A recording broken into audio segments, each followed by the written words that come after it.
Olá pessoal, tudo bem? Vamos dar sequência então ao nosso estudo aqui de termodinâmica.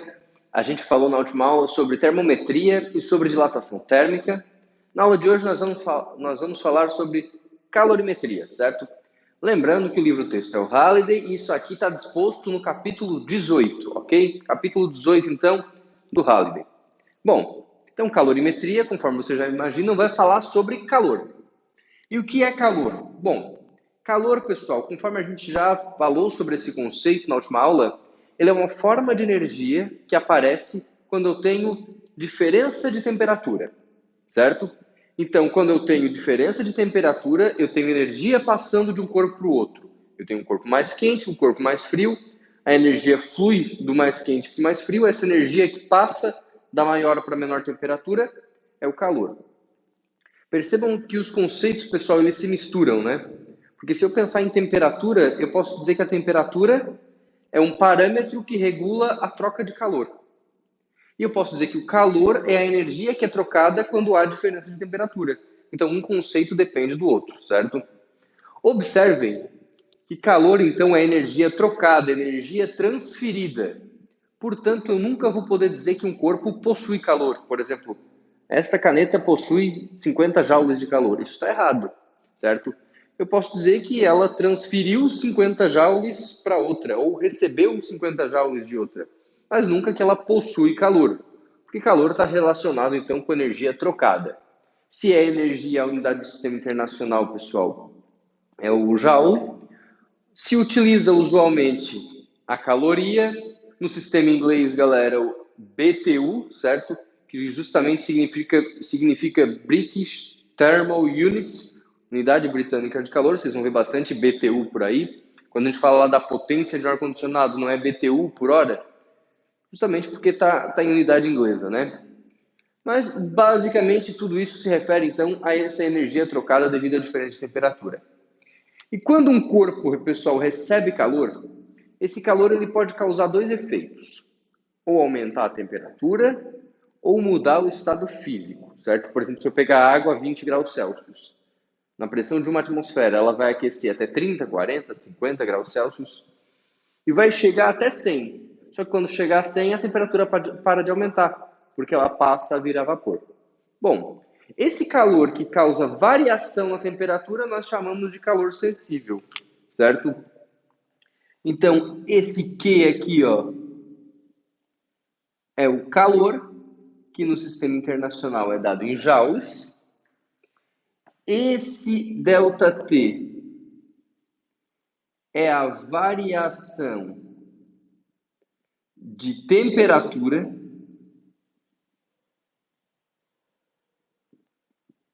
que no sistema internacional vai estar em Kelvin, mas lembrando como é variação, se estiver em graus Celsius dá no mesmo.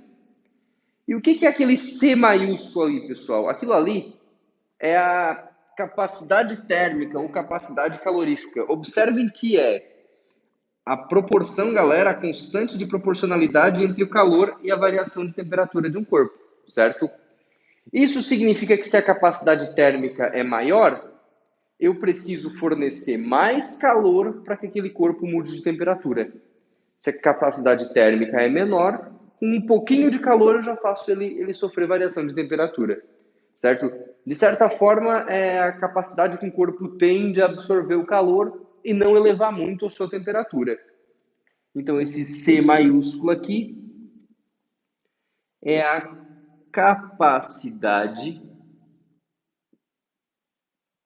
térmica. Vocês podem imaginar que ela é dada em Joule por Kelvin, né? Joule por Kelvin. Bom, a capacidade térmica, pessoal, ela é uma característica, é uma propriedade de cada corpo, certo? Então, a capacidade térmica é uma propriedade de cada corpo. Basicamente, se eu pegar, por exemplo, 20 gramas de água e 30 gramas de água, a capacidade térmica vai ser diferente, certo? Porque a massa é diferente, são corpos diferentes. Um copo d'água e uma jarra d'água, vocês concordam que é diferente, né? Se esquentar um copo d'água e uma jarra de água. Só que ambos são água. Existe uma propriedade que mede justamente essa capacidade que cada substância tem de absorver calor. E a gente chama isso de calor específico. Então, o calor específico, ele é uma propriedade de cada substância, certo? Basicamente, a capacidade térmica é a massa vezes o calor específico, tá? Isso aqui a gente já falou o que que é, né? Vou só botar a unidade, então, a Joule por Kelvin. Esse M é massa. Sistema internacional, né? Vou colocar aqui quilograma. E o que que é o Czinho, pessoal? O Czinho, então, é o calor específico. Esse calor específico, percebam que ele vai ser dado em Joule por quilograma Kelvin, certo? Ficou muito torto isso aqui, né? Joule por quilograma Kelvin. Bom, então o calor específico é a propriedade de cada substância, pessoal. Se o calor específico for alto, é porque aquela substância absorve muito bem o calor, né? Ela absorve muito calor sem mudar a sua temperatura. Se for baixo, é porque com um pouquinho de calor que ela absorveu, a temperatura já muda. Vocês já podem imaginar que isso é tabelado, certo? Então, de fato, a gente vai ter ali uma tabela, eu vou passar para vocês, e nessa tabela vai ter o calor específico de várias substâncias, ok? Usualmente, em especial quando a gente for tratar da parte de estudos dos gases na termodinâmica, pessoal, e com as grandes aplicações aí na química, por exemplo, a gente tem o calor específico molar, né? Ou seja, ao invés de ser dado em Joule por quilograma Kelvin, é dado em Joule por mol Kelvin.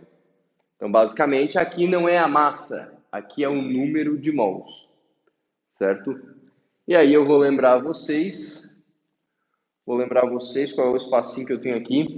Vou colocar aqui, ó, que o número de mols é a massa sobre a massa molar, né? Esse emissão é a massa da tabela, certo? Bom, isso tudo aqui é para o calor sensível, né? Então, para o calor, por exemplo, para a água a 20 a 30 graus Celsius e uma atmosfera recebendo calor.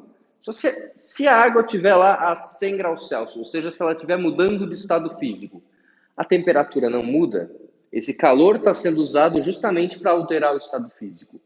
Aí a gente tem um calor de transformação, ou um calor latente. Basicamente, para calcular esse calor, então, novamente, aqui é o calor, né?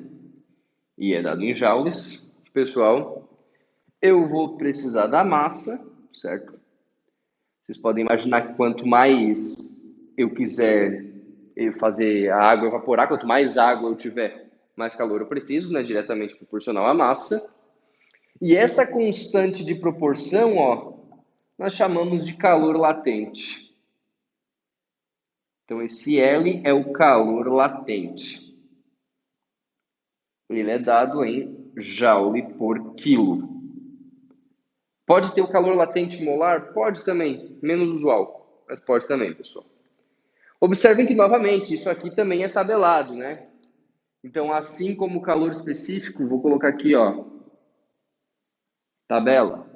O calor latente também, tabela, certo? O calor latente, ele vai dizer para a gente, pessoal, quanto de energia eu preciso para evaporar ou para fundir 1 quilo. Por exemplo, o calor latente de vaporização da água é 539 joule por caloria por grama. Isso quer dizer que com 539 calorias eu faço 1 grama de água líquida virar água a vapor. Certo, pessoal? Tranquilo? Então tá aqui o calor específico e o calor latente. Bom, por fim, o livro não coloca um tópico específico para isso aqui, só que ele faz alguns exemplos que usam aquele cálculo ali, galera. Ele pressupõe que vocês vão conseguir imaginar o seguinte. Eu tenho dois corpos que vão trocar calor entre si. Se um desses corpos recebeu 300 joules de calor, é porque o outro perdeu 300 joules. Então, o calor de um é mais 300, o calor do outro é menos 300, certo? Mais 300 menos 300 dá zero, não dá? Então, quando eu tiver o equilíbrio térmico, ou seja, quando eu permitir que os corpos troquem calor até atingirem a mesma temperatura, a soma de todo o calor trocado, ou seja, todo o calor recebido mais todo o calor cedido, tem que dar zero, né? Mais 300 menos 300 vai dar zero. Certo, pessoal? Então tem bastante exemplo com isso aqui, ó. Vamos para a próxima etapa aqui, os mecanismos de transferência de calor. Vamos iniciar nossa conversa então falando sobre a condução. Bom, então o calor ele pode se propagar, ele pode ser transferido de três formas: condução, convecção e radiação. Na condução, pessoal, esse mecanismo de transferência de calor ele existe nos sólidos. Qual é a característica especial dos sólidos, pessoal? As moléculas elas não conseguem trocar de lugar umas com as outras, certo? Elas estão fixas em uma rede cristalina. Portanto, quando uma molécula recebe energia, ela passa a vibrar, transmite essa vibração para outra e assim sucessivamente. Basicamente, esse mecanismo de condução ele é presente nos sólidos e por ser de molécula em molécula, ele é um mecanismo muito lento. Vamos imaginar agora que eu tenho uma barra aqui, né, um sólido, e eu estou calculando o calor que passa de um lado para o outro, certo? Eu quero saber quão rápido esse calor passa de um lado para o outro, logo eu quero saber a potência térmica, né? Quantos joules de calor passa a cada segundo. Então, esse fluxo de calor, pessoal, ele vai depender basicamente da diferença de temperatura entre os dois lados, entre o lado quente e o lado frio. Vocês vão concordar comigo que se um lado tiver a 1000 graus Celsius e o outro a 20, vai passar calor muito mais rápido do que se um lado tiver a 25 graus Celsius e o outro a 20, certo? Vai depender dessa área, porque se eu tiver uma área para trocar calor muito grande, o calor vai passar mais calor, né? Se essa área for pequena, vai passar menos calor. E vai depender também da espessura, porque se a espessura for muito grande, o calor custa chegar do outro lado. Se ela for bem pequena, ele chega do outro lado mais facilmente. Então, a potência da condução, e como eu estou falando aqui, pessoal, de potência, vocês devem ficar ligados no seguinte, então, potência. Vocês devem ficar ligados que a unidade é watt, certo? Então, a unidade é joule por segundo no sistema internacional.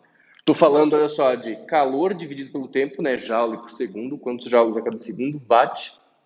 Isso vai depender, primeiro, do material. Esse K a gente chama de condutividade térmica, certo? A condutividade térmica, pessoal, ela é dada em watt por metro Kelvin. E vocês já podem imaginar que isso aqui é uma propriedade de cada substância. E, portanto, eu vou fornecer para vocês uma tabela com a condutividade térmica das principais substâncias aí do aço, do concreto, da madeira, ok? Depende também da área, conforme a gente falou ali, no S em metro quadrado. Depende dessa diferença entre as temperaturas, pessoal, de um lado e do outro. Ó, TQ é a maior temperatura, né, e TC é a menor. Então, o calor sempre flui de TQ para TC, da maior para a menor temperatura. E depende do comprimento, né, ou espessura ali da parede a qual a gente está se referindo. Bem lógico, né? Quanto melhor for o condutor, mais calor passa, diretamente proporcional. Quanto maior for a área, mais calor passa também, diretamente proporcional. Quanto maior for a diferença entre as temperaturas, também mais calor vai passar. Só que quanto maior for a espessura, menos calor passa. Percebam que é inversamente proporcional, certo? Bom, é interessante para a gente estudar esse calor atravessando, pessoal, a gente definir a resistência térmica. O que é a resistência térmica? É a dificuldade que um material com sólido, a dificuldade que ele faz com que o calor passe, né? O quão difícil eu acho que essa é a melhor frase, para o calor passar em um determinado sólido, certo? Então, quanto maior a resistência, mais difícil é para o calor passar. Então, esse R aqui é justamente a resistência térmica. Percebam que ela vai ser proporcional, pessoal, ao comprimento, certo? Vou até colocar aqui, né, o comprimento em metros, e inversamente proporcional à condutividade térmica. Também vou colocar aqui, ó, condutividade térmica, em watt por metro Kelvin. O que também é bem lógico, né? Quanto maior o comprimento, maior a resistência. Quanto mais condutor, né, menor a resistência, ok? A partir dessa abordagem de resistência térmica, a gente consegue calcular o calor atravessando por condução em diversas geometrias, paredes, cilindros, esferas. Só que aqui a gente vai se ater a um caso só, paredes, certo? Ou seja, superfícies planas, só que elas podem ser associadas em série, ou seja, eu posso ter camadas diferentes. Eu tenho uma parede, é uma camada de isolante, outra parede, por exemplo. Então eu tenho uma placa composta. Aqui, ó, no meu exemplo, ela é composta por duas substâncias, certo? Bom, basicamente, se vocês repararem, L sobre K é a resistência. Então eu posso escrever a potência como sendo A TQ menos TC sobre a resistência, certo? L sobre K, ó, L sobre K é a resistência. Muito bem. Essa resistência, pessoal, vou fazer um paralelo lá com a elétrica. Todo mundo deve ter visto isso no ensino médio, né? Quando eu estou tratando de mais de uma, é uma resistência equivalente. Então, é como se esse calor estivesse passando aqui, pessoal, e ele encontrasse, ó, um resistor aqui, outro resistor aqui, certo? Esses resistores, eles estão em série. E o que a gente faz para calcular a resistência equivalente de resistores em série? A gente não soma. Então, a potência que vai passar, galera, a potência de calor que vai passar por essa parede, basicamente, esse R, que é a resistência equivalente dessas duas, ó, vai ser somar as duas resistências, ou seja, L1 sobre K1 mais L2 sobre K2. E mais quantos tiver, né? Eu coloquei duas aqui. Em cima aqui, né, ó, A TQ menos TC. Normalzão. Então, percebam que com essa equação, aqui quem quiser até pode completar, ó, mais quantas tiver, né, pessoal?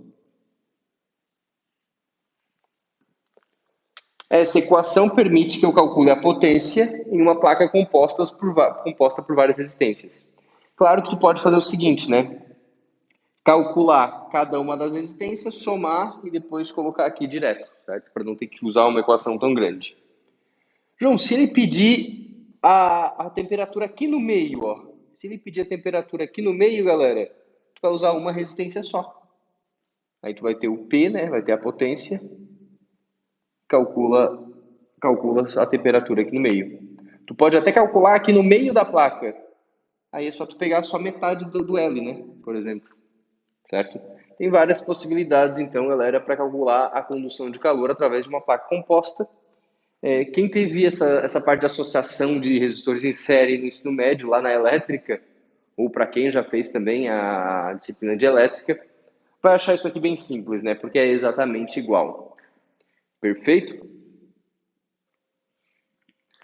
Ok, finalizando então os mecanismos de transferência de calor, falamos já da condução, que é aquela que tem as principais aplicações de engenharia, e talvez por esse motivo o livro fale muito sobre ela. Vocês vão reparar que na parte de irradiação e convecção que eu vou tratar agora, o livro traz basicamente um textinho, um parágrafo sobre cada uma. Bom, a convecção é o processo de transferência de calor que ocorre nos fluidos, portanto nos gases e nos líquidos, e ela é mais rápida em relação à condução. Por quê? Porque na convecção, esse transporte de calor ele ocorre junto com o transporte de massa, o transporte de matéria. Basicamente, se eu, por exemplo, fornecer calor para um fluido, aqui na parte inferior, vamos colocar como se fosse aquecendo dentro de uma panela, certo? Vai botar água para ferver, por exemplo. A parte, galera, essas moléculas que receberam calor aqui embaixo, elas vão ficar mais agitadas e, portanto, vão se separar, elas vão sofrer dilatação térmica. Se o volume delas aumenta, a densidade diminui. Então, elas sobem. Portanto, percebam que o quente tem densidade menor e logo ele sobe, certo? E aí essa parte, galera, que é mais fria, como as moléculas estão mais juntinhas, né, vai descer. Então, o frio, em geral, né, densidade maior, e logo ele desce. Isso é a convecção. O cálculo da convecção, pessoal, vocês vão estudar possivelmente em fenômenos de transporte, ok? Fenômenos 2. Não sei se a galera da civil, se a galera da elétrica, por exemplo, tem, mas o pessoal da química vai estudar isso aí. E bem relevante, galera, são as diversas aplicações aqui da convecção, né? Por exemplo, o ar-condicionado ele deve ser instalado na parte superior, porque assim ele resfria o ar que está em cima, esse ar mais frio desce, o ar quente sobe, resfriando o ambiente em todo. Só que um aquecedor deve ser instalado na parte inferior, né, na parte mais baixa, porque daí esse ar que é aquecido sobe, o ar frio desce, certo? Resfriando o ambiente todo. E por fim, a radiação térmica. Bom, a radiação térmica, pessoal, ela é um fenômeno de transferência de calor que pode ocorrer até no vácuo, porque esse calor ele se propaga através de ondas eletromagnéticas, né? E ondas eletromagnéticas, como é o caso da luz visível, se propagam até no vácuo. Bom, o calor ele se propaga através das ondas eletromagnéticas na região do infravermelho, tá? E o livro traz para a gente, de fato, como se calcula a potência, galera, da radiação. Basicamente, essa potência aqui, ó, vou colocar só a unidade, né? Potência a gente sabe que é watt. Vai depender, pessoal, da temperatura em Kelvin na quarta potência. Observem primeiro que qualquer corpo que não esteja no zero absoluto emite potência na forma de radiação, certo? Do que depende? Depende dessa temperatura na quarta potência, isso quer dizer que se aumenta um pouquinho a temperatura, a potência de radiação já aumenta um monte. E depende também, primeiro, esse sigma aqui, galera, recebe o nome de constante de Stefan Boltzmann. Basicamente, o Stefan foi o cara que descobriu essa equação de forma empírica, através de experimentos, de forma experimental, e o Boltzmann de forma teórica, portanto, através de deduções matemáticas. Essa constante de Stefan Boltzmann tem esse valor aqui, ó, 5,67 vezes 10 na menos 8 watt por metro quadrado, Kelvin na quarta. Bom, esse epsilon aqui, galera, é a emissividade da superfície. Essa emissividade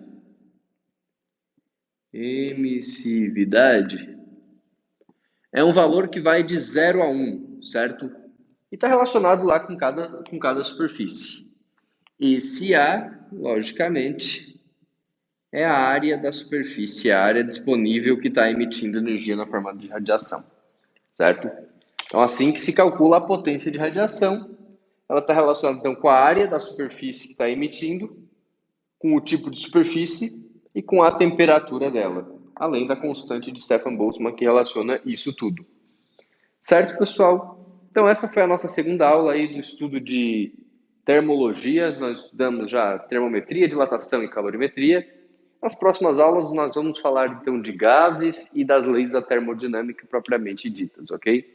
Qualquer dúvida, entre em contato. Um abração e até mais.